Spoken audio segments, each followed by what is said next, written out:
today I address the leaders of nations and the builders of nations.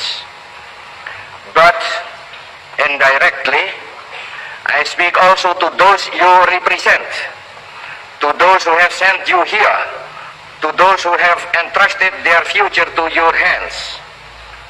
I greatly desire that my words shall strike an echo also in those hearts, in the deep heart of humanity, in that great heart from which has been brought so many shouts of joy, so many cries of sorrow and despair, and so much love and laughter. Today it is President Sukarno who addresses you.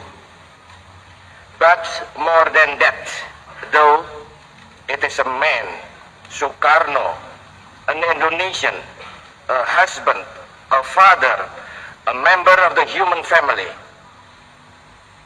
I speak to you on behalf of my people, those 92 million people of a distant and wide archipelago, those 92 million people who have lived a life of struggle and sacrifice, those 92 million people who have built a state upon the ruins of an empire. They and the people of Asia and Africa, of the American continent and the European continent and the people of the Australian continent, they are watching and listening and hoping. They see in this organization of the United Nations a hope for the future and a prospect of the present.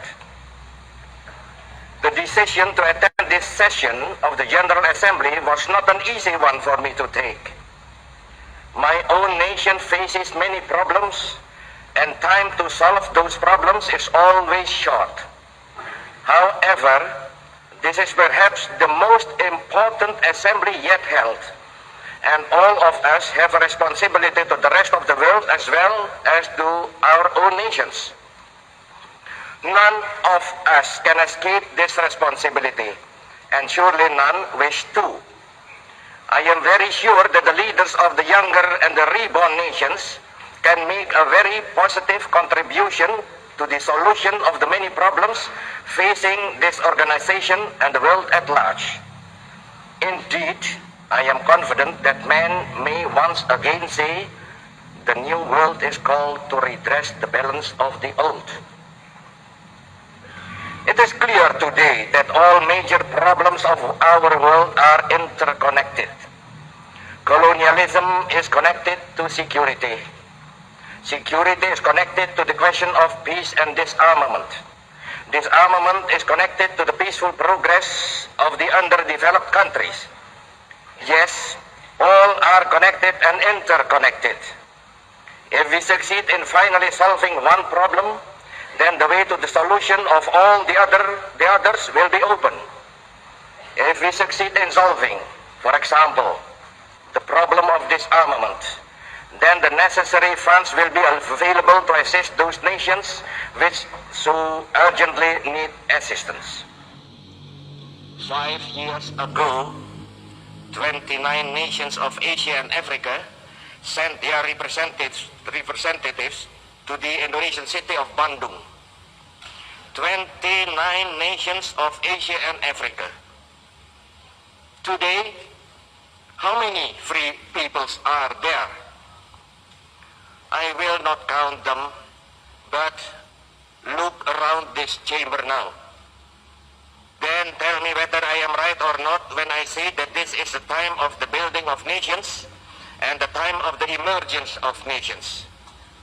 Yesterday, Asia, and that is a process not yet completed. Today, Africa, and that too is a process not yet completed. We are determined that the fate of the world, which is our world, will not be decided above our heads or over our bodies.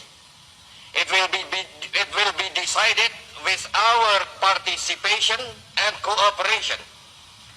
Decisions vital to the peace and future of the world can be decided here and now. Here are heads of state and heads of government gathering in one place. There is the framework of our organization. I very sincerely hope that no questions of rigid protocol and no narrow feelings of hurt personal or national feelings will prevent this opportunity from being used fully. A chance like this does not come often. It should be fully exploited. We have a unique opportunity now for combining private and public diplomacy. Let us grasp that opportunity. It may not come again. I am very well aware that the presence here of so many heads of state and heads of government meets the hopes of millions of people. They can take vital decisions on establishing a new look for our world and consequently also a new look for the United Nations. It is appropriate now to consider the position of the United Nations in relation to this era of nation building and new nationhoods. I tell you this, for a newly born or a newly reborn nation, the most precious possession is independence and sovereignty. Perhaps it may be, I don't know, but perhaps it may be that this sense of holding the precious jewel of sovereignty and independence is confined to the nations newly awakened. Perhaps as generations pass, the sense of pride and achievement grows dim. It may be so, but I don't think so.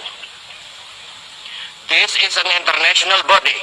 It is not yet either supranational nor supranational. It is an organization of nation states and can function only insofar as it is the will of those nation states that it do so. Have we all unanimously agreed to surrender any part of our sovereignty to this body? No, we have not. We have accepted the Charter, and the Charter is signed by fully sovereign, fully equal nation states. It may well be that this body should consider whether its members should surrender any part of their sovereignty to this international body. But if any such decision is made, it must be made freely and unanimously and equally. It must be made by all nations equally, the ancient and the new, the emergent nations and the old established, the developed and the underdeveloped. This is not something which can be imposed on any nation. Furthermore, the only possible basis for any such body as this is strict equality. The sovereignty of the newest nation or the smallest nation is just as precious, just as inviolable as the sovereignty of the biggest nation or the oldest nation. And furthermore again, any transgression against the sovereignty of any nation is a potential threat to the sovereignty of all nations. For 15 years now, the West has known peace, or at least the absence of war. Of course, there have been tensions. Yes, there has been danger. But the fact remains that in the midst of a revolution engulfing 3/4 of the world, the West has been at peace.